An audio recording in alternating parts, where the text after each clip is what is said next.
အိတ်ခါနားပုံပြင်ကျယ်လေးနဲ့မိုးတိမ်ဖြူတခါတော့ကကောင်းကင်ကြီးအပေါ်မှာကျယ်လေးတစ်လုံးနဲ့မိုးတိမ်ဖြူလေးတို့နေထိုင်ကြတယ်ကျယ်လေးကညတိုင်းလင်းလက်ပြီး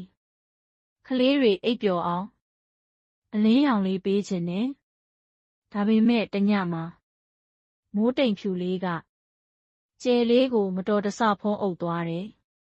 ကျယ်လေးကစိတ်မဆိုးဘူးတိတ်တိတ်လေးပြောလိုက်တယ်ရပါတယ်မိုးတိမ်ဖြူရေမင်းလဲမောနေလို့နားကျင်တာပဲနော်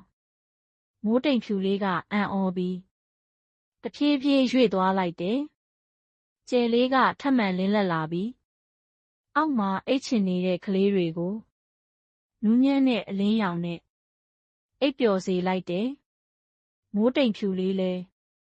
လေညင်းလေးနဲ့အတူဖြည်းဖြည်းလှုပ်ရင်းအိပ်ပျော်သွားတယ်ကောင်းကင်ကြီးကတိတ်တိတ်ဆိတ်ဆိတ်ညလေးကအေးချမ်းနေပြီးကလေးတွေအားလုံးလဲအိမ်မက်ကောင်းတွေမဲ့ရင်ပျော်ရွှင်စွာအိပ်ပျော်သွားကြတယ်